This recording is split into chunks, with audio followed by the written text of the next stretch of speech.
नमस्कार विद्यार्थी मित्रांनो, स्वागत आहे आपल्या सर्वांचं 8 एप्रिल 2025 सेकंड शिफ्ट मध्ये आलेल्या पेपरचं आपण पेपर एक्सप्लेनेशन घेत आहोत। या ठिकाणी आतापर्यंत आपण जवळपास 19 प्रश्नांचं एक्सप्लेनेशन बघितलेलं आहे। आपण आता त्याच पेपरला या ठिकाणी पुढे समोर कंटिन्यू करूयात। बघा, 20 नंबरचा प्रश्न आहे या ठिकाणी डेफिनेट इंटिग्रल या टॉपिकचा प्रश्न आहे। अत्यंत सोपा प्रश्न आहे। या ठिकाणी आपल्याला किंग्स प्रॉपर्टी वापरायची आहे। या ठिकाणी प्रश्न काय दिलाय तर I1 एक इंटिग्रेशन दिलाय, I2 एक इंटिग्रेशन दिलाय। आपल्याला कॅल्क्युलेट करायचं आहे I2 बाय I1। आता I2 बाय I1 कॅल्क्युलेट करण्यासाठी सर्वप्रथम I2 ची व्हॅल्यू काढा, मग I1 ची व्हॅल्यू काढा आणि मग त्यांचं या ठिकाणी डिवाइड करा। मात्र हे थोडंसं खूप लेंथी प्रोसेस बनेल, तर आपण काय करूयात, या ठिकाणी I1 ला कन्वर्ट करू I2 मध्ये किंवा I2 ला कन्वर्ट करू I1 मध्ये। सो या ठिकाणी सोपं काय जाईल तर लक्षात घ्या, या ठिकाणी I1 दिलाय बघा, integration of 2x f of 2x bracket 1 minus 2x with respect to x। तर काय आणि लिमिट दिलं याचं -1/2 पासून ते 1 पर्यंत। काय करूयात आपण, या ठिकाणी जर तुम्ही व्यवस्थित बघाल तर I1 आणि I2 थोडेसे सारखे सारखे वाटत आहेत। मग काय करू तर या I1 ला कन्वर्ट करूयात I2 मध्ये। म्हणजे मला सांगायचं आहे, जर मी या ठिकाणी समजा सबस्टिट्यूट केलं, म्हणजेच काय की जर या ठिकाणी आपण म्हटलो पुट, तर कुणाला सबस्टिट्यूट करूयात तर आपण सबस्टिट्यूट करूयात 2x ला। समजा मी 2x इज इक्वल टू जर मी म्हटलं t, ठीक आहे। तर 2x इज इक्वल टू जर t म्हटलं तर सगळ्यात पहिली गोष्ट तर लिमिट चेंज होतील। मग लिमिट काय बनतील यालाच आपण समोर याला कंटिन्यू करूयात। ओके, सो लिमिट काय चेंज होतील तर बघा, या ठिकाणी आपल्याकडे x चं व्हॅल्यू -1/2 आहे। म्हणजेच काय, here if x is equal to -1/2 then t is equal to, तर t is equal to काय बनेल, 2 2 कॅन्सल होईल, t is equal to बनेल -1। म्हणजे लिमिट -1/2 च्या जागी या ठिकाणी लिमिट काय असेल तर -1, ठीक आहे। त्यानंतर दुसरं काय होईल सांगा, या ठिकाणी दुसरं अप्पर लिमिट आहे बघा 1, तर x is equal to 1 असेल तर t is equal to बनेल 2। ओके, सो या दोन गोष्टी या ठिकाणी बनल्या। आता काय करायचं आहे, आपण ज्या ज्या ठिकाणी 2x आहे त्या प्रत्येक ठिकाणी आपण पुट करणार t। म्हणजेच बघा, सगळ्यात पहिले तर लिमिट चेंज करू, -1/2 च्या जागी -1 आणि 1 च्या जागी 2, ठीक आहे। त्यानंतर 2x च्या जागी t, नंतर f ऑफ ब्रॅकेटमध्ये 2x च्या जागी t ब्रॅकेट 1 मायनस 2x म्हणजेच t bracket close with respect to. आता राहिला फक्त प्रश्न dx चा, ठीक आहे। आता dx ला सुद्धा त्या ठिकाणी चेंज करावं लागेल, कारण या ठिकाणी आपण integration with respect to x घेत होतो, या ठिकाणी integration with respect to t घ्यावं लागेल। मग त्या dx च्या जागी काय असेल तर घ्या याचा डिफरन्शिएटिंग विथ रिस्पेक्टिव्ह। जर या ठिकाणी मी x घेणार तर 2x चा डेरिव्हेटिव्ह असेल 2 इक्वल टू t चा काय असेल, तो असेल dt बाय dx। म्हणजेच बघा, आपल्याला या ठिकाणी dx इकडे येऊन होईल मल्टिप्लाय, तर dx इज इक्वल टू मिळालं बघा 1/2 dt। ओके, ही व्हॅल्यू त्या ठिकाणी dx च्या जागी पुट करा। म्हणजेच आपल्याला या ठिकाणी काय मिळेल तर 1/2 इंटू dt, ठीक आहे। सो आपल्याला जे मिळालं इंटिग्रेशन, तर काय मिळालं, hair I1 is equal to, हा जो 2 आहे तो डिवाइड आहे, पलीकडे जाऊन करा त्याला मल्टिप्लाय, म्हणजे ते बनेल 2I1। ओके, तर आपण डायरेक्ट लिहूया, here 2I1 is equal to integration of limit -1 पासून ते 2 पर्यंत। ओके, काय मिळालंय आपल्याला, t into f of t bracket 1 minus t with respective t। Okay, इथपर्यंत क्लिअर। आता या ठिकाणी आपण काय करूयात, आता आपण वापरूयात किंग्स प्रॉपर्टी। तर किंग्स प्रॉपर्टी काय सांगते, 2I1 इक्वल टू -1/2 पासून ते 2 पर्यंत। बघा, किंग्स प्रॉपर्टी आहे integration of a to b f of x with respect to x असताना। तर किंग्स प्रॉपर्टी काय सांगते, लिमिट चेंज नाही करायची, a to b as it is, with respect to change नाही करायचं f ऑफ चेंज कुणाला करायचं तर जे अप्पर लिमिट आणि लोअर लिमिट आहेत तर दोघांची करा ऍडिशन a प्लस बी, त्याच्यातून मायनस करा x। ओके, ही आहे किंग्स प्रॉपर्टी। म्हणजे या ठिकाणी जर वापरायची तर बघा, लक्षात घ्या, या ठिकाणी integration with respect to t आहे, तर आपण त्या t ला चेंज करणार। मग t ला काय चेंज करणार तर t ला अशा प्रकारे लिहिणार आपण, t च्या जागी या दोघांची ऍडिशन, अप्पर लिमिट आणि लोअर लिमिटची। ओके, सो अप्पर लिमिट आणि लोअर लिमिटची ऍडिशन किती होईल बघा, या ठिकाणी 2 - 1। ओके, सो 1चं साईन निगेटिव्ह आहे त्याच्यामुळे 2 - 1 आणि ह्या अप्पर लिमिट लोअर लिमिटच्या ॲडिशन मधून आपण टीला काय करणार तर मायनस करणार. ओके, म्हणजेच 2 - 1 तर 1 मिळाला मायनस टी. ज्या ज्या ठिकाणी टी आहे त्या प्रत्येक ठिकाणी काय असेल तर 1 - टी येणार. म्हणजे ज्या ठिकाणी काय बनेल सांगा, तर इथे बनेल 1 - टी इंटू एफ ऑफ, ह्या टीच्या जागी काय बनेल तर टीच्या जागी बनेल बघा 1 - टी इंटू, आता बघा या ठिकाणी 1 ॲज इट इज 1 - टीला आपण पुट करतोय तर बघा 1 ॲज इट इज मायनस या टीच्या जागी काय असेल तर टीच्या जागी असेल 1 - टी हा ब्रॅकेट, म्हणजे मायनसमुळे साईन काय होतील तर हा 1 मायनस, मायनसमुळे साईन चेंज आणि मायनस मायनस प्लस. ठीक आहे, म्हणजेच 1 - टीच्या जागी काय असेल 1 - 1 + टी, म्हणजे 1 1 कटला तर त्या 1 - टीच्या जागी येईल T. Okay, with respect to T, that's it.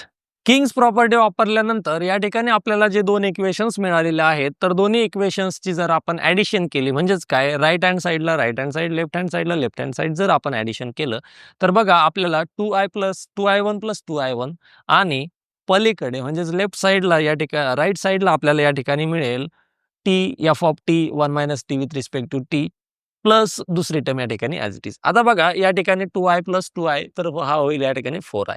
नंतर या दोन टर्म्स मधला F of T bracket 1 - T हा कॉमन आहे, दोघांमध्ये सारखा आहे. तो जर आपण या ठिकाणी जर कॉमन घेतला तर आपल्याला एका ब्रॅकेटमध्ये तो ब्रॅकेट ॲज इट इज आणि दुसऱ्या ठिकाणी असेल टी प्लस 1 - टी. आता या ठिकाणी बघा टी आणि टी जर कॅन्सल झाला तर आपल्याला फक्त 1 उरला आणि 1 ने जर मल्टिप्लाय केलं तर दॅट्स इट, हाच ब्रॅकेट आपल्याला ॲज इट इज मिळून जाईल. म्हणजेच आपल्याकडे काय मिळाला 4i1 = F of T 1 - T into D T, ज्याला आपण विथ रिस्पेक्ट टू टी म्हणतो.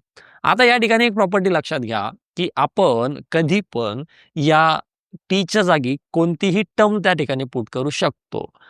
अट फक्त एक अशी आहे, त्या ठिकाणी कंडिशन फक्त एक अशी आहे की त्या टीच्या जागी जर तुम्ही एक्स घ्याल, वाय घ्याल, झेड काही पण घ्याल तर विथ रिस्पेक्टिव्ह तोच असला पाहिजे. म्हणजेच काय या ठिकाणी जर आपण टीच्या जागी जर एक्स पुट केला, ओके, टीच्या जागी एक्स, टीच्या जागी एक्स, हा तर कॅन्सल झाला, टी कटला 1 आणि विथ रिस्पेक्ट टू एक्स असला पाहिजे. ओके, सो या ठिकाणी काय आलंय बघा F of X 1 - X with respect to X आणि जर बघाल तर हाच आपल्याला i2 दिलेला आहे. म्हणजेच 4i1 = i2. i1 या ठिकाणी मल्टिप्लाय आहे, पलीकडे जाऊन जर डिवाइड केला तर आपल्याला मिळेल i2 by i1 = 4. Therefore option number 2 4 is the correct answer. Line and प्लेनचा अत्यंत सोपा प्रश्न आहे. या ठिकाणी 3 लाईन दिल्यात त्यामुळे काही कन्फ्यूज होण्याची आवश्यकता नाही. या ठिकाणी आपल्याला कॅल्क्युलेट करायचं आहे area of the triangle. Area of the triangle आपल्याला दिलेला आहे ए या लेटरने डिनोट केलेला आहे आणि सांगितलं ए स्क्वेअर कॅल्क्युलेट करा. तर पहिली गोष्ट आपण ए कॅल्क्युलेट करू म्हणजे एरिया कॅल्क्युलेट करू. बघा जर एरिया ऑफ ट्रायंगल कधी म्हणसाल म्हणजेच ए, तर एरिया ऑफ ट्रायंगलसाठी फॉर्म्युला आहे 1/2 magnitude of A B bar cross A C bar.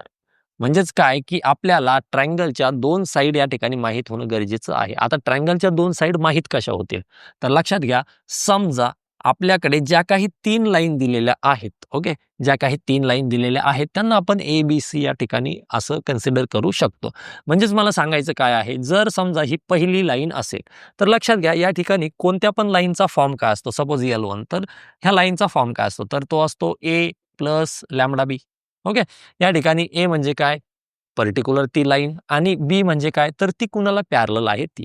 म्हणजेच या ठिकाणी आपण जे काही बघणार तर आपल्याला या ठिकाणी काय मिळणार सांगा, A1 = काय मिळालं तर याच्या डिवाइडमध्ये काहीच नाही म्हणजे 1, डिवाइडमध्ये काहीच नाही म्हणजे 1, डिवाइडमध्ये काहीच नाही म्हणजे 1. ओके, सो 1 1 1 हे त्याचे काय होतील तर पॅरलल लाईन असेल. ओके, त्यानंतर काय मिळालं आपल्याला सांगा तर 2 म्हणजे त्याला आपण घेणार -2, नंतर 1 आणि झेड सोबत कोणीच नाही इन द सेन्स 0. हा आपल्याला पहिला पॉईंट मिळाला. बरोबर, आपण त्याला कन्सिडर करूयात की ट्रायंगलचा पॉईंट समजा ए त्यांनी म्हटले म्हणून आपण त्याला म्हणूयात बी म्हणू. ठीक आहे, तर हे आले समजा बीचे पॉईंट तर काय आले -2, -1, -0. ठीक आहे, हा ए बार म्हणून याला आपण आय कॅप जे कॅप वगैरे असं त्या पद्धतीने म्हणू शकतो. ठीक आहे, हा 0 के कॅप. त्यानंतर दुसरी लाईन आहे या ठिकाणी. ठीक आहे, चला दुसऱ्या लाईनसाठी कन्सिडर करा. जर दुसरी लाईन कधी म्हणणार तर या दुसऱ्या लाईनसाठी सांगा बरं काय झाला तर ह्या दुसऱ्या लाईनसाठी झाला 3. ओके, नंतर 1, आता हा मायनस तो आपण त्याला देऊ शकतो, नंतर हा 1 म्हणजे या ठिकाणी काय होईल सांगा ए2 काय मिळाला आपल्याला तर ए2 मिळाला आपल्याला -3 म्हणजेच 3. ओके, वाय सोबत कोणीच नाही 0 आणि के, तर तो मिळाला 1. म्हणजे त्या ठिकाणी आपण दुसरा पॉईंट म्हणूयात. काय म्हणूयात? तर क्यू बार. तर क्यू बार काय असेल या ठिकाणी? तो मिळाला बघा आपल्याला 3, 0, 1. ठीक आहे. त्यानंतर तिसरी लाईन. तर तिसऱ्या लाईनसाठी काय मिळालं? म्हणजे आपण त्याला म्हणू शकतो A3. तर तिसऱ्या लाईनसाठी काय मिळालं बघा? तिसऱ्या लाईनसाठी हा मिळाला 0, नंतर हा मिळाला 3 आणि नंतर हा मिळाला 2. ओके. म्हणजे त्या ठिकाणी आपण आर बार काय म्हणू शकतो? सॉरी, पॉईंट आर काय म्हणू शकतो या ठिकाणी? पॉईंट आर म्हणणार 0, 3, 2. 0, 3 आणि 2. ठीक आहे. आता बघा या ठिकाणी आपण ट्रायंगलला नाव PQR दिलं, तर त्यामुळे या ठिकाणी आपल्याला फॉर्म्युला चेंज करावा लागेल. फॉर्म्युला काय घ्यावा लागेल या ठिकाणी सांगा? PQ बार क्रॉस PR बार. PQ बार क्रॉस PR बार. ठीक आहे. चला या ठिकाणी कॅल्क्युलेट करा PQ बार आणि PR बार. तर बघा PQ बार काय असेल? काय करत असतो आपण? Q मायनस P म्हणजे 3 - 2 दॅट इज 5. त्यानंतर 0 - 1 म्हणजेच तो बनेल -J कॅप आणि त्यानंतर 1 मायनस म्हणजेच हा बनेल K कॅप. PR बार काय असेल सांगा? R minus P. तर 0 - 2 दॅट इज 2I कॅप. त्यानंतर 3 - 1 प्लस 2J कॅप. नंतर 2 - 0 दॅट इज 2K कॅप. ठीक आहे. तर हे काय असेल या ठिकाणी सांगा? 1/2. ओके. आणि आता याचे आपल्याला मॅग्नेट्यूड घ्यायची आहे. पहिले तर क्रॉस प्रोडक्ट घ्यायचं आहे. क्रॉस प्रोडक्ट घ्यायचं आहे म्हणजेच काय घेणार आपण? IJ K. ओके. त्यानंतर 5 - 1 1. त्यानंतर 2 2 2 हा होईल क्रॉस प्रोडक्ट आणि आपल्याला त्याची परत घ्यायची आहे मॅग्नेट्यूड. म्हणजे मग मी त्याला परत काय करतो? त्याला डबल. ओके. चला या ठिकाणी काय मिळेल? 1/2 मॅग्नेट्यूड ऑफ. ठीक आहे. मॅग्नेट्यूड कोणाची? I कॅप ब्रॅकेटमध्ये -2 -2 -J कॅप. त्यानंतर 5 2 10 -2 प्लस K कॅप. सांगा 5 2 10 प्लस 2. ठीक आहे. म्हणजे त्या ठिकाणी काय मिळाला? 1/2 मॅग्नेट्यूड ऑफ -4I कॅप. त्यानंतर 8 - 8J कॅप. त्यानंतर हा मिळाला plus 12K cap. 1/2 under root -4चा स्क्वेअर प्लस -8चा स्क्वेअर प्लस 12चा स्क्वेअर. म्हणजे या ठिकाणी काय मिळेल सांगा? 1/2 16 प्लस 64 प्लस 144 1/2 इंटू या ठिकाणी करा 80 आणि 224 अंडर रूट 2 2. ठीक आहे. तर याचं जर या ठिकाणी अंडर रूट आपल्याला हा मिळाला, आपल्याला A मिळाला. हा काय मिळाला? A. ठीक आहे. आपल्याला व्हॅल्यू काढायची आहे A स्क्वेअरची. म्हणजे या ठिकाणी काय असेल आपला? A square is equal to 1/4 into 2 to 4. चला 4 ने 2 to 4 ला डिवाइड करा. तर ते मिळेल आपल्याला 56. Therefore answer is the 56. Numerical integer टाईपचा प्रश्न आहे. या ठिकाणी ऑप्शन दिले जात नाहीत. 56 is the correct answer. Application of इंटिग्रेशनचा अत्यंत सोपा प्रश्न या ठिकाणी विचारलेला आहे. बघा, let the area of the bounded region x, y such that x0 is less than or equal to 9x is less than or equal to y square. दुसरं कंडिशन दिलंय y is greater than or equal to 3x - 6. या ठिकाणी बघा लेस than equal to म्हणजेच इनइक्वॅलिटीच्या सुद्धा concept आपल्याला या ठिकाणी बघायच्या आहेत. ओके. सो त्याआधी आपण एक काम करूयात की याचं डायग्राम आपण ड्रॉ करून घेऊ.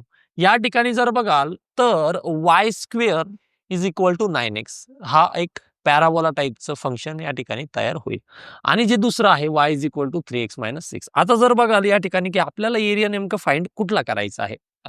ह्या लाईनच्या खाली आणि कर्वच्या मध्ये, म्हणजे दोघांच्या मध्ये असलेला एरिया. तर कोणता? तर बघा इतका रिजन आपल्याला या ठिकाणी काढायचा आहे. हा वाला इतका एरिया या ठिकाणी आपल्याला कॅल्क्युलेट करायचा आहे. मग हा एरिया कॅल्क्युलेट करत असताना आपण काय घेतो? एक तर एक्सच्या लिमिट घ्या किंवा वायच्या लिमिट घ्या. ओके. एक्सच्या घ्याल तरी काही हरकत नाही, वायच्या घ्याल तरी काही हरकत नाही. ओके. आपण या ठिकाणी बघूयात, आपल्याला ज्या सोप्या वाटतील आपण त्या घेऊया. त्या घेण्याच्या आधी आपल्याला या ठिकाणी पॉइंट ऑफ इंटरसेक्शन माहीत पाहिजे. म्हणजेच काय की दोघं एकमेकांना कोणत्या ठिकाणी इंटरसेक्ट करत आहेत. मग दोघं एकमेकांना कोणत्या ठिकाणी इंटरसेक्ट करत आहेत, तर असे कोणते 2 पॉइंट्स आहेत की जे त्या दोघांना सुद्धा या ठिकाणी सॅटिस्फाय करतील. तर बघा या ठिकाणी आपल्याकडे जे दिलेलं आहे म्हणजेच काय, समजा इक्वेशन दिलेलं आहे बघा y² = 9x. आता जर हे दोघं एकमेकांना इंटरसेक्ट करत असतील, म्हणजे जर ते पॉइंट त्या ठिकाणी सॅटिस्फाय करत असतील, तर याचा अर्थ काय, हे इक्वेशन आणि हे इक्वेशन दोघांचे पॉइंट त्या ठिकाणी x आणि y कसे असले पाहिजे, सेम असले.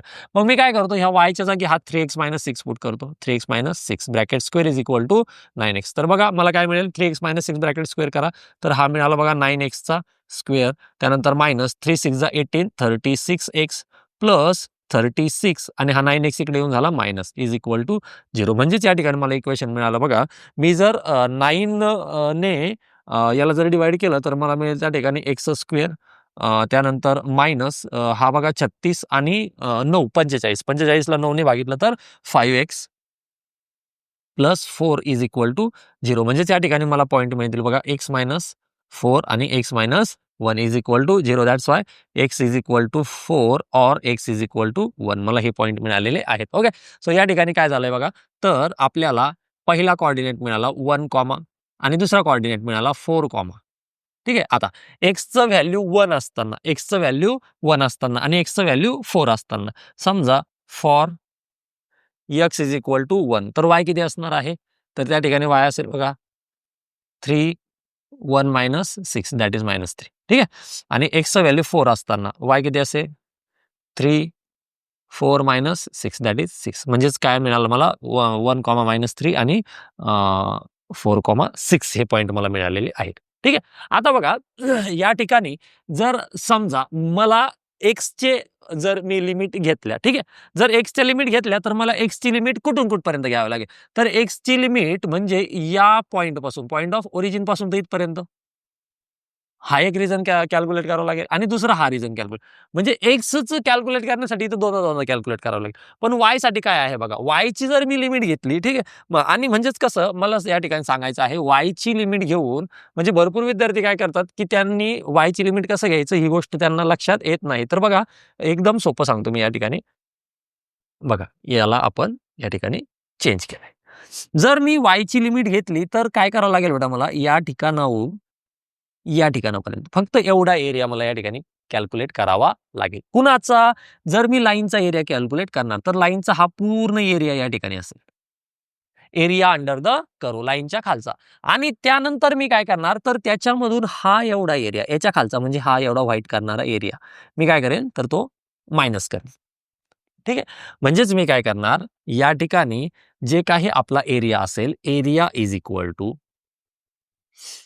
लाईनचा एरिया, लाईन काय आहे, y is equal to 3x - 6. मी काय करणार आता, लिमिट yच्या घेणार, म्हणजेच x इज इक्वल टू या फॉर्ममध्ये मी त्याला कन्वर्ट करणार. सो इकडे येऊन हा काय होईल, y + 6 आणि 3 जाईल डिवाइड. ठीक आहे. तर या y + 6/3 मधून मायनस करणार कुणाचा एरिया, तर ह्या पॅराबोलाचा एरिया. सो या ठिकाणी काय दिलेलं आहे, y² = 9x. ठीक आहे. म्हणजेच x इज इक्वल टू काय मिळाला, तर y²/9 is equal to x. याच्यामधून मायनस करणार y²/9 विथ रिस्पेक्ट टू कुणाला, तर विथ रिस्पेक्ट टू वायला. लिमिट काय मिळाल्या, तर लोअर लिमिट आहे -3, अप्पर लिमिट आहे 6. म्हणजेच काय, तर -3 पासून ते 6 पर्यंत. सो इथपर्यंत क्लिअर. लिमिट कशा घ्यायच्या कळालं, बस दॅट्स इट. आपलं उत्तर आलेलं आहे. आता इंटिग्रेशन कसा घ्यायचा हे सर्वांना माहितीच आहे. ठीक आहे. चला या ठिकाणी आता इंटिग्रेशन कॅल्क्युलेट करा, तर तो मिळेल बघा या ठिकाणी आपल्याला हा 1/3 ॲज इट इज. ठीक आहे. वायचं इंटिग्रेशन काय असेल, तर तो असेल y²/2 प्लस या ठिकाणी असेल 6y, नंतर मायनस 1/9 ॲज इट इज, वायचा क्यूब डिवाइड बाय 3 आणि लिमिट -3 पासून ते 6 पर्यंत. ठीक आहे. चला एक वेळेस अप्पर लिमिट पुट करा, एक वेळेस लोअर लिमिट पुट करा. 1/3, चला वायच्या जागी काय असेल, 6² बाय 2 प्लस त्या ठिकाणी 6 इंटू 6,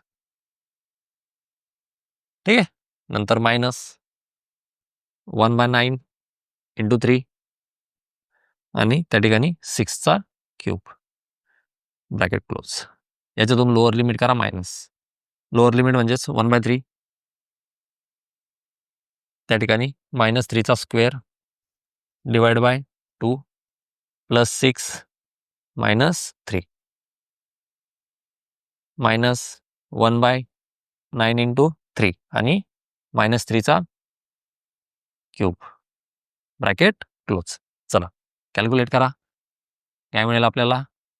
1/3 यानंतर 6चा स्क्वेअर 36, 36/2, 36/2 म्हणजेच 18 प्लस 36 मायनस या ठिकाणी 6चा cube that is 216 divide by 27 समोर मायनस 1/3 -3चा स्क्वेअर 9/2 या ठिकाणी -18, ठीक आहे. समोर मायनस या ठिकाणी बघा 9 3 27 आणि 3चा क्यूब 27 कॅन्सल आणि तो झाला या ठिकाणी मायनस मायनस प्लस 1 आणि ह्या मायनसमुळे आता हे साईन परत चेंज होते, ठीक आहे. चला समोर या ठिकाणी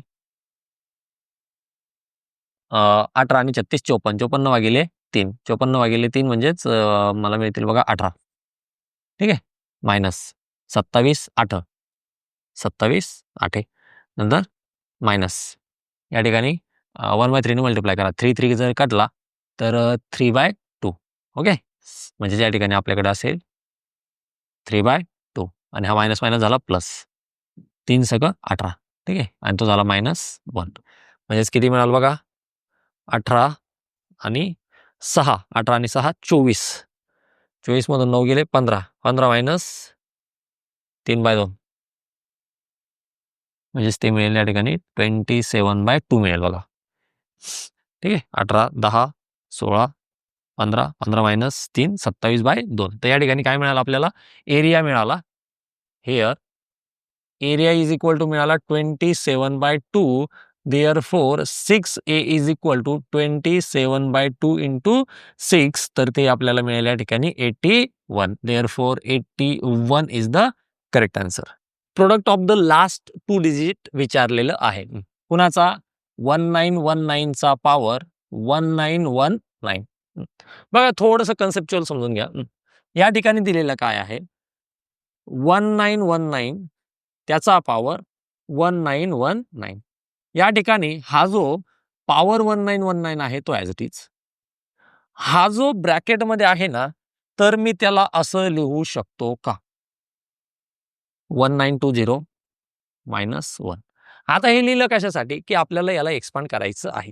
बघा 19 19चा पॉवर 19 19 19चा 19 19 वेळेस गुणाकार करा. एवढं 1000 वेळेस गुणाकार, 1000 पण नाही 1919 2000 वेळेस गुणाकार करणं कसं पॉसिबल आहे? सो याला काय करा तर थोडंसं बायनॉमियलमध्ये याला एक्सपान्शन करा.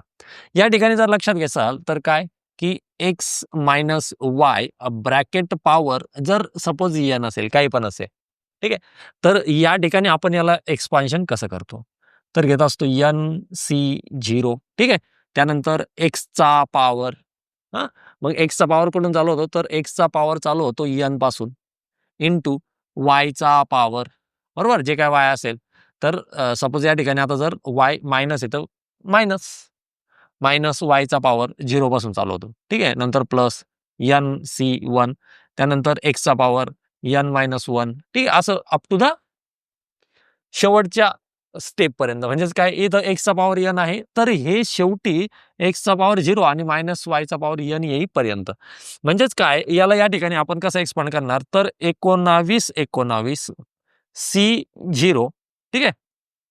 19 20 चा पॉवर आता किती 19 19 आणि मायनस 1 चा पॉवर 0, ठीक आहे. समोर प्लस 19 19 C1 19 20 चा पॉवर 19 18 मायनस 1 चा पॉवर 1, ठीक आहे.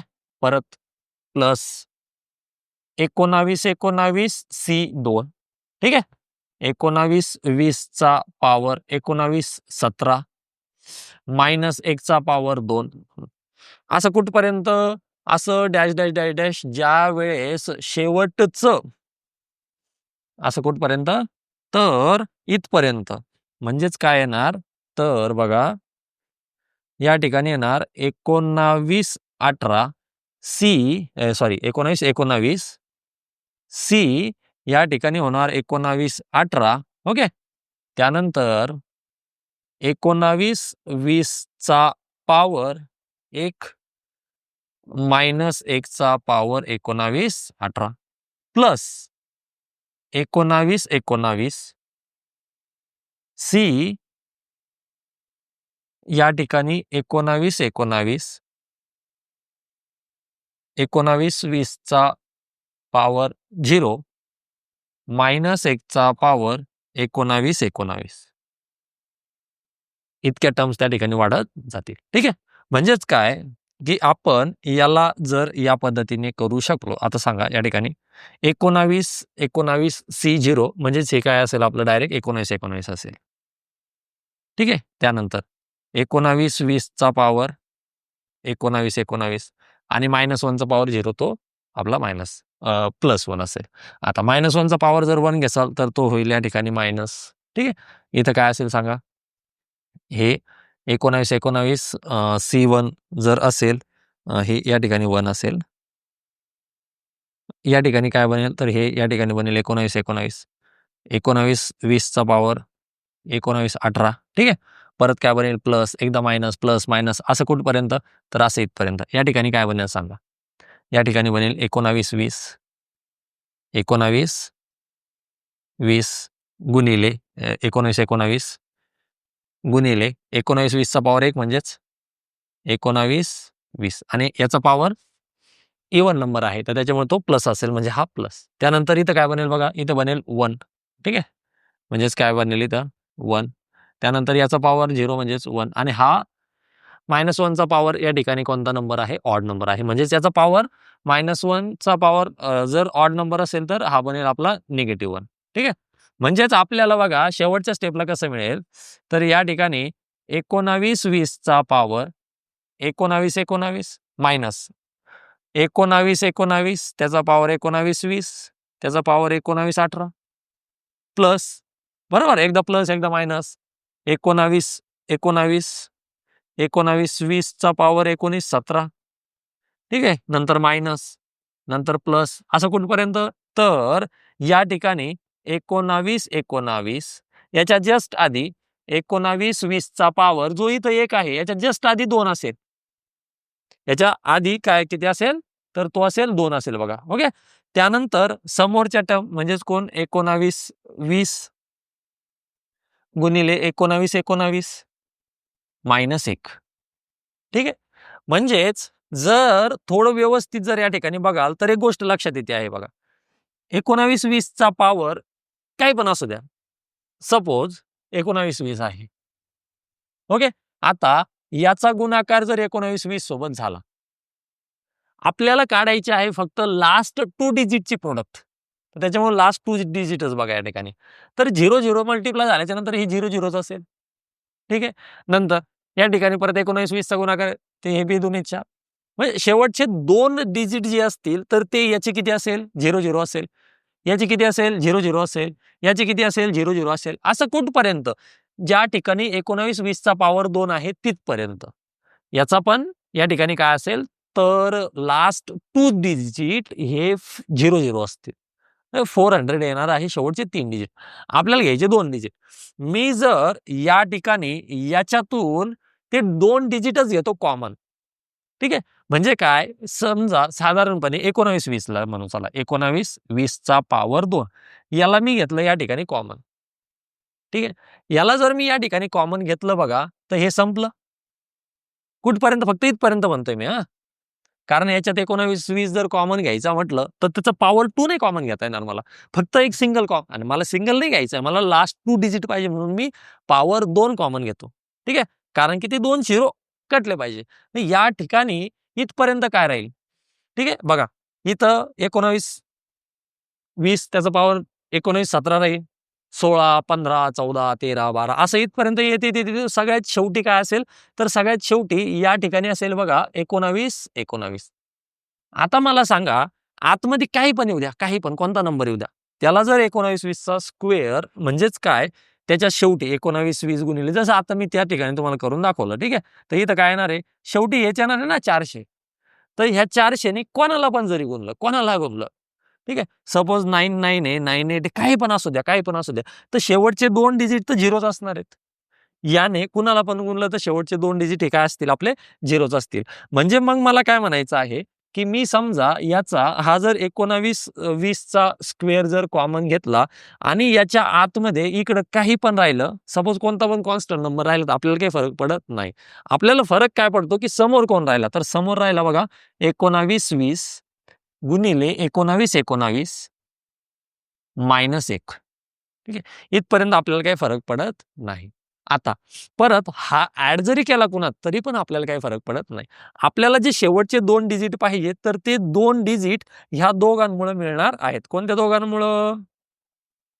ह्या दोघांमुळे आपल्याला मिळणार आहेत. ठीक आहे. चला मग आपण त्या 2 डिजिटलाच त्या ठिकाणी थोडंसं व्यवस्थित बघू. आता हे सोडून द्या. आपल्याला जे 2 डिजिट महत्वाचे आहेत तर त्या 2 डिजिट हे सोडून द्या. आपल्याला जे आहे आपलं समजा काय आलंय ते तर 19, 20 त्याचा पॉवर 2 इंटू लॅम्बडा हे सोडून द्या. याला काही घेणं देणं नाही. आता आपण गुणाकार करा 19, 20 गुणिले 19, 19. ठीक आहे. चला या ठिकाणी गुणाकार करत असताना 9 0 0 9 2 18 हातचाला 1 9 9 81 आणि 82 हातचे आले 8 9 1 9 8 17. ठीक आहे. त्यानंतर 1 ने गुणा 1 ने गुणलं 0 2 9 1 हे सगळं करत असताना बघा नंतर परत 9 ने गुणा परत 1 ने गुणा याच्यात काय गोष्ट लक्षात येते आहे आपले शेवटचे 2 डिजिट काय येत आहेत बघा लास्टचे 2 डिजिट काय येत आहे तर शेवटचे 2 डिजिट येत आहेत 80 80. ठीक आहे. म्हणजे ह्या दोघांचा गुणाकार केल्याच्या नंतर 19 20 आणि 19 19 यांचा गुणाकार केल्याच्या नंतर त्या ठिकाणी सुरुवातीचे डिजिट्स काही पण येऊ द्या. सुरुवातीचे 5 10 15 जितके डिजिट येतील आपल्याला काही घेणं देणं नाही. ते डिजिट काही पण येऊ द्या. शेवटचे 2 डिजिट काय असतील तर ते असतील 80. ठीक आहे. जसं या ठिकाणी गुणाकार करून दाखवतो. ठीक आहे. मग हे 2 डिजिट जर 80 आहे आणि -1 त्या 80 मधून 1 जर मायनस केला तर लास्टचे 2 डिजिट काय असतील? Last 2 digit. तर लास्टचे 2 डिजिट काय असतील तर ते असेल 79. 80 मधून 1 गेला 79. Therefore our answer is 7 into 9 that is 63 is the correct answer. Conic section या टॉपिकचा हा प्रश्न आहे. बघा या ठिकाणी म्हटलंय let R be the radius of the circle which touches X axis at point A comma 0. A दिलेला आहे less than 0 and the parabola Y square is equal to 9x at the point 4,6 then R is equal to. तर आपल्याला त्या जे काही circle आहेत त्याचं या ठिकाणी रेडियस कॅल्क्युलेट करायचं आहे. बघा आपण थोडंसं डायग्राम वगैरे या ठिकाणी बघूयात. या ठिकाणी जर आपण एक्स ॲक्सिस वाय ॲक्सिस जर कन्सिडर केले तर बघा सगळ्यात सुरुवातीला आपण काढून घेऊयात या ठिकाणी पॅराबोला. तर पॅराबोला काय दिलेला आहे या ठिकाणी Y square is equal to 9x. आता काय सांगितलंय त्या गोष्टी या ठिकाणी थोडं व्यवस्थित काळजीपूर्वक लक्षात घ्या. आपल्याला सुरुवातीला या ठिकाणी दिलाय एक सर्कल. आता तो सर्कल जर आपण बघणार तर सर्कल काय करतो आहे सर्कलचा सेंटर पॉइंट तो या पॅराबोलाला टच करतो आहे 4,6 या पॉइंटमध्ये 4,6 या पॉइंटमध्ये आणि त्यानंतर तो एक्स ॲक्सिसला टच करतो आहे 1,0 पॉइंटमध्ये. आता या ठिकाणी भरपूर जण काहीतरी वेगळ्याच चुकीच्याच कन्सेप्ट घेऊन चालतात. सो थोडं व्यवस्थित लक्षात घ्या की आपल्याला सांगितलं काय ए इज लेस दॅन 0. ए हा 0 पेक्षा छोटा आहे आणि एक्स ॲक्सिस वरती निगेटिव्ह. ओके लेस दॅन 0 म्हणजेच निगेटिव्ह. तर एक्स ॲक्सिस वरती निगेटिव्ह कुठे आहे राईटला की लेफ्टला लेफ्ट साईडला. So that's why A comma 0 ला सुद्धा टच करतो आहे 4,6 ला सुद्धा टच करतो आहे म्हणून आपला सर्कल ह्या साईडने असतो. ओके चला त्यानंतर आपण कॅल्क्युलेट काय करायचं आहे तर ह्या सर्कलचं रेडियस. आता एक गोष्ट लक्षात घ्या की एक्स ॲक्सिसला तो टच करतो आहे म्हणजे एक्स ॲक्सिस त्या ठिकाणी काय आहे तर टँजंट आहे.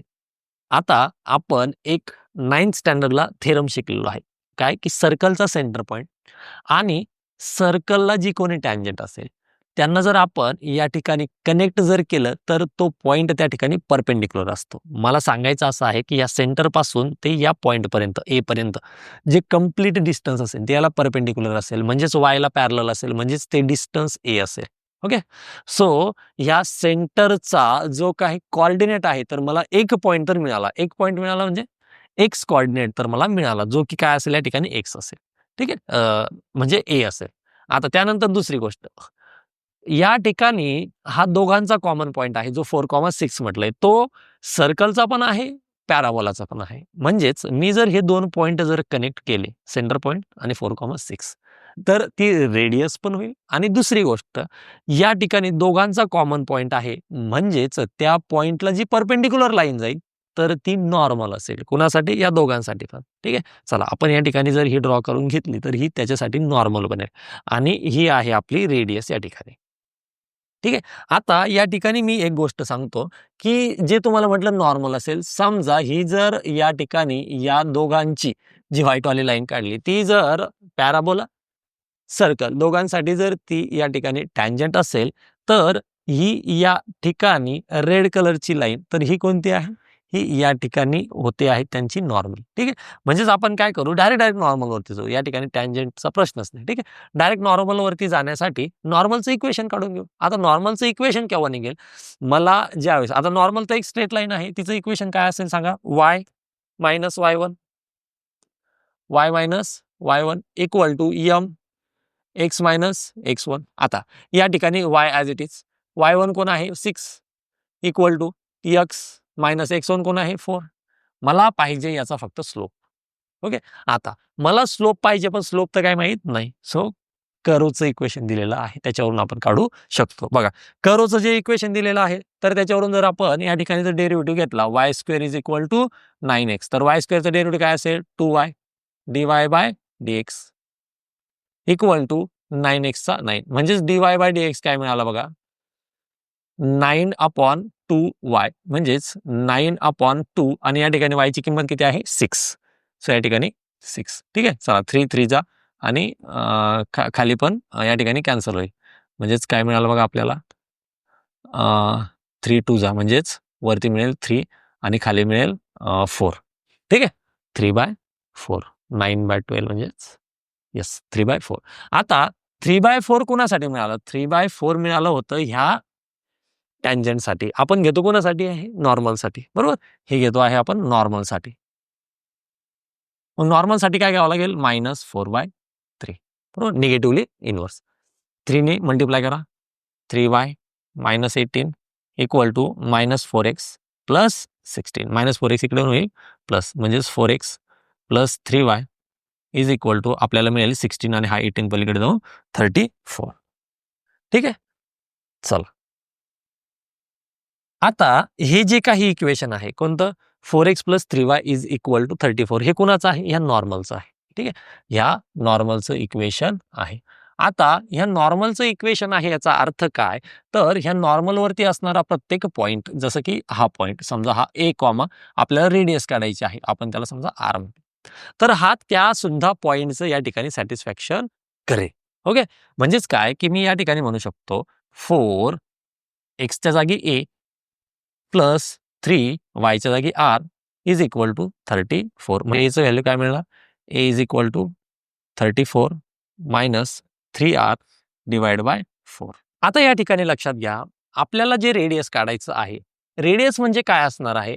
तर ह्या a, r पासून ते 4,6 पर्यंतचं डिस्टन्स. ओके, म्हणजेच काय की या ठिकाणी जर आपण म्हणणार r इज इक्वल टू, तर आपल्याला फॉर्म्युला काय मिळेल? Under root x2 minus x1 plus y2 minus y1 bracket square, तो फॉर्म्युला या ठिकाणी. म्हणजेच काय मिळेल? तर 4 मायनस a, किंवा त्याला तुम्ही a मायनस 4 सुद्धा म्हणू शकता. a मायनस 4 ब्रॅकेटचा स्क्वेअर प्लस नंतर काय मिळेल? तर r मायनस 6 ब्रॅकेटचा स्क्वेअर. ओके, चला स्क्वेअरिंग ऑन बोथ साइड जर घ्याल तर या ठिकाणी काय मिळेल? r square is equal to minus 4 bracket square plus r minus 6 bracket square. चला a च्या जागी काय पुट करू? तर a ची आपण या ठिकाणी व्हॅल्यू काढलेली आहे. काय? 34 minus 3r upon 4.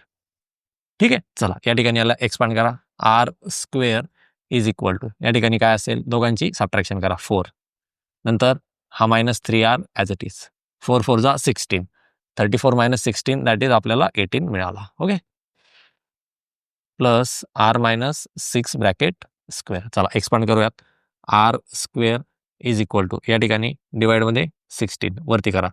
324 minus 18 3 54 108 108 R minus minus plus 9r square. ठीक आहे. प्लस या ठिकाणी करा आरचा स्क्वेअर -6 इंटू 2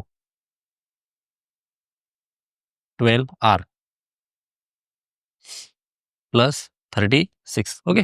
चला 16 आहे. 16ने सगळ्यांना या ठिकाणी काय करून घ्या, मल्टिप्लाय करून घ्या. म्हणजेच काय मिळालं बघा, 16r square is equal to 324 minus 108 plus 9r square plus 16ने समोरच्याला मल्टिप्लाय करा. त्या ठिकाणी आपल्याला मिळेल 16 into R square 16r square minus 16 12 ते मिळेल बघा 192 प्लस 16ने 36ला करा. ठीक आहे. 16 6 जा 96, 16 3 जा 48 आणि 9 57. ठीक आहे. चला या ठिकाणी बघा हा 16r स्क्वेअर कॅन्सल होईल. म्हणजेच या साईडला असेल 0. हां पलीकडे सांगा. पलीकडे उरला 9rचा स्क्वेअर नंतर -108 -192 दॅट इज -300. त्यानंतर 324 576 दॅट इज 900 प्लस 900 किती डिवाइड होईल, 3ने डिवाइड करा. 0 इज इक्वल टू मिळाला आपल्याला 3r square minus 100r plus 300. या ठिकाणी क्वाड्रॅटिक इक्वेशन तयार झालेलं आहे. क्वाड्रॅटिक इक्वेशन तयार झालेलं आहे याचा अर्थ आपल्याला फॅक्टर पाडावे लागतील. काय येईल मग फॅक्टर सांगा. r -30. ठीक आहे. म्हणजेच 90 10चा असे फॅक्टर पडतील त्या ठिकाणी. आणि दुसरे येईल 3r - 10 is equal to 0. Therefore आरच्या 2 व्हॅल्यू मिळाल्या. r is equal to 30, r is equal to 10/3. चला 2 व्हॅल्यू मिळाल्या. या ठिकाणी आपण घ्यायची कोणती, करेक्ट व्हॅल्यू कोणती, r इज इक्वल टू 30 वाली की r इज इक्वल टू 10/3 वाली.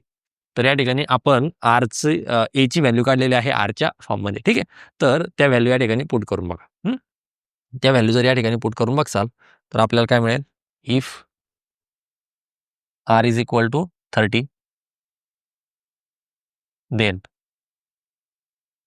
a इज इक्वल टू किती मिळेल, तर 34 मायनस 3 30 डिवाइड बाय 4. तरी किती मिळाल बघा, 30 त्रिक 90. 34 मायनस 90 जर कराल तर दॅट इज -14 मिळेल आपल्याला a इज इक्वल टू. ठीक आहे. त्यानंतर दुसरी व्हॅल्यू काय आहे, if r is equal to 10/3 then a is equal to 34 minus 3 10/30 divide by 4. 3 3 cancel that is 24/6 मिळेल. म्हणजेच काय की ए पॉझिटिव्ह मिळतो आहे. आरची व्हॅल्यू जर 10/30 घेतली तर ए पॉझिटिव्ह मिळतो आहे. पण आपल्याला काय दिले की ए काय म्हटले, निगेटिव्ह आहे. बरोबर. That's why R is equal to 30 is the correct answer. आपल्याला दुसरी व्हॅल्यू घेता येणार नाही. दुसरी व्हॅल्यू इन द सेन्स 10/30 घेता येणार नाही. 10/30 जर आपण घेणार तर ही व्हॅल्यू काय आहे या ठिकाणी रॉंग बनेल. ठीक आहे. So R is equal to 30 is our correct answer. Function या टॉपिकचा अत्यंत सोपा प्रश्न या ठिकाणी विचारलेला आहे. बघा या ठिकाणी सांगितलंय domain of the function is alpha comma beta. त्यानंतर g(x) या फंक्शनचं दिलंय या ठिकाणी गॅमा कॉमा डेल्टा. आपल्याला कॅल्क्युलेट करायचं आहे. एक इक्वेशन दिलेलं आहे, त्याचं व्हॅल्यू काढायचं आहे. तर लक्षात घ्या, सगळ्यात सुरुवातीला साधं सोपं एकच गोष्ट करायची आहे की आपल्याला फंक्शनचे डोमेन फाइंड करायचे आहेत.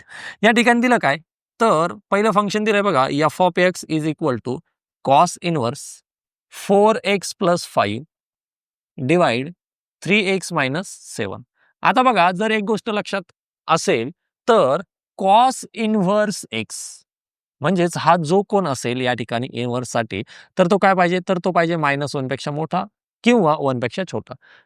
सांगण्याचा अर्थ काय की -1 पासून ते 1 पर्यंत हेच त्याचं त्या ठिकाणी डोमेन असतं. म्हणजेच या ठिकाणी काय कॉस इन्व्हर्स हा जो आहे 4x + 5 तर त्याच्यासाठी म्हणजे कोणासाठी 4x + 5 अपॉन 3x - 7 हा काय असला पाहिजे तर तो -1 पेक्षा मोठा आणि 1 पेक्षा छोटा असला पाहिजे. ओके, चला या ठिकाणी याला सिम्प्लिफाय करूया.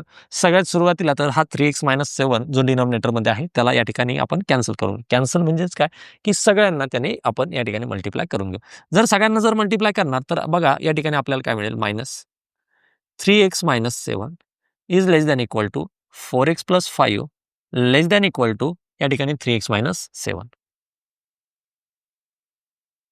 ओके, चला आता आपण काय करूया दोघांना सिम्प्लिफाय करूया. दोघांना म्हणजेच सुरुवातीला घेऊयात आपण हा वाला कोण मायनसने मल्टिप्लाय करा that is 7 - 3x less than equal to या ठिकाणी 4x + 5. ठीक आहे, चला आता सिम्प्लिफाय करत असताना काय घेत असतो आपण एका साईडला ठेवा फक्त x आणि एका साईडला ठेवा फक्त नंबर्स -3x दोन्ही साईडला प्लस करून घ्या तर त्या ठिकाणचा काटला या ठिकाणी +3x होणार. 7 दोन्ही साईडला या ठिकाणी 5 ने मायनस करून घ्या. ओके, म्हणजेच या ठिकाणी बघा आपल्याला मिळाला 7 - 5 that is 2 is less than or equal to या ठिकाणी काय मिळालं आपल्याला 7x. ठीक आहे, म्हणजेच मला xचं व्हॅल्यू काय मिळालं तर 2/7 is less than equal to x हे मला या ठिकाणी मिळालं पहिलं व्हॅल्यू. ठीक आहे, चला आता आपण या ठिकाणी याला सिम्प्लिफाय करूया दुसऱ्याला तर कुणाला 4x + 5 less than equal to 3x - 7. चला दोघांमध्ये 3x मायनस करून घ्या म्हणजे 4x - 3x बनेल. या ठिकाणी -7 दोघांमध्ये -5 करून घ्या. हा -5 कॅन्सल झाला म्हणजेच काय मिळालं बघा x less than equal to या ठिकाणी मिळालं -2. सांगण्याचा अर्थ या ठिकाणी आपल्याला काय नंबर लाईन हा आहे आपला 2/7 आणि हा आहे -12. तर x कसा मिळाला -12 पेक्षा छोटा. ठीक आहे, आणि या ठिकाणी काय मिळालं की 2/7 पेक्षा मोठा. तर बघा या ठिकाणी व्हॅल्यू तेव्हाच आपली सॅटिस्फाय करेल ज्यावेळेस -12 पासून ते 2/7 पर्यंत ह्या व्हॅल्यू आपण याच्यामध्ये याला इनपुट देऊ. म्हणजेच या ठिकाणी सांगण्याचा अर्थ काय आहे की अल्फा कॉमा बीटा जे आपल्याला दिलेलं आहे तर त्याच्या व्हॅल्यू या ठिकाणी आपल्याला काय मिळाल्यात तर त्या मिळाल्यात बघा -12 कॉमा 2/7. पहिल्याचं मिळालं. चला दुसऱ्यासाठी या ठिकाणी आपण बघूया. दुसऱ्यासाठी म्हणजे कोणासाठी g(x) साठी या ठिकाणी काय दिलंय बघा g(x) g(x) या ठिकाणी दिलाय आपल्याला लॉग ऑफ त्याचा बेस 2 आहे 2 - 6 लॉग ऑफ त्याचा बेस 27 आहे 2x + 5. लॉगॅरिथमिक फंक्शनला बघत असताना एक गोष्ट नेहमी लक्षात ठेवायची की लॉग ऑफ जो कोणी असेल या ठिकाणी कोण आहे तर 2 - 6 लॉग बेस 27 2x + 5 हा ऑलवेज ग्रेटर दॅन 0 पाहिजे. सांगण्याचा अर्थ लॉग लॉग डबल आलाय परत 2x + 5 हा ग्रेटर दॅन 0 पाहिजे आणि इक्वल टू 0 नसला पाहिजे. ठीक आहे, म्हणजे हा 2x + 5 हा नॉट इक्वल टू 0 असलो. या ठिकाणी जर x ला कॅल्क्युलेट कराल तर काय मिळेल -5/2 पेक्षा मोठा. या ठिकाणी पहिली कंडिशन मिळाली. चला दुसऱ्या ठिकाणी सिम्प्लिफाय करून घेऊया. 2 is greater than 6 log of 2x + 5 base 27 6 ने डिवाइड करून घ्या म्हणजे त्या ठिकाणी मिळेल बघा 1/3 greater than log of 2x + 5 base 27 logarithm convert जर करा एक्सपोनेन्शियल मध्ये म्हणजेच 27 चा पॉवर 1/3 ग्रेटर दॅन 2x + 5 27 चा पॉवर 1/3 म्हणजेच क्यूब रूट तर क्यूब रूट काय मिळेल या ठिकाणी 3 ग्रेटर दॅन 2x दोघांमधून 5 मायनस करून घ्या that is -2 greater than 2x म्हणजेच या ठिकाणी आपल्याला मिळाल बघा -1 इज ग्रेटर दॅन x. ही जी काही व्हॅल्यू आपल्याला मिळालेली आहे -1 -5/2 -1 पेक्षा छोटा -1 पेक्षा छोटा आणि -5/2 पेक्षा मोठा. म्हणजेच हे मधला रिजन आपल्यासाठी काय असेल गॅमाचं व्हॅल्यू मिळालंय बघा -1 कॉमा -5/2. ठीक आहे, चल आता जे इक्वेशन आपल्याला या ठिकाणी कॅल्क्युलेट करायचं आहे म्हणजेच कोण तर mod of 7 bracket alpha plus beta plus 4 gamma plus delta. तर इक्वेशन काय आहे या ठिकाणी? 7 ब्रॅकेट अल्फा प्लस बीटाचं व्हॅल्यू आपण घेतलं बघा -12 2/7 दॅट इज -12 प्लस 2/7 प्लस 4. या ठिकाणी आपण व्हॅल्यू घेतलंय बघा -1 -5/2. चला समोर याला कॅल्क्युलेट करा. 7 या ठिकाणी बघा 7 क्रॉस मल्टिप्लाय -84 प्लस 2. ठीक आहे, प्लस या ठिकाणी 4 2 आणि इथे -2 -5 मॉडमध्ये. ठीक आहे, चल सिम्प्लिफाय करा. या ठिकाणी 7 7 कॅन्सल, 7 7 जर कॅन्सल झाला तर मॉड ऑफ 84 82 दॅट इज -82. नंतर या ठिकाणी 2 5 -7 आणि हा -7 हा 2 2 जर कॅन्सल झाला 2 2 × 7 दॅट इज -14. म्हणजेच आपल्याला हा मिळाला बघा 96. Therefore what is the answer? Answer is 96 is our correct answer. JEE Main 2025चा आपण सेकंड शिफ्टमध्ये आलेला सर्व पेपर या ठिकाणी आज पूर्ण केलेला आहे. जर तुम्हाला समजलं असेल तर कमेंटमध्ये नक्की सांगा. थँक्यू.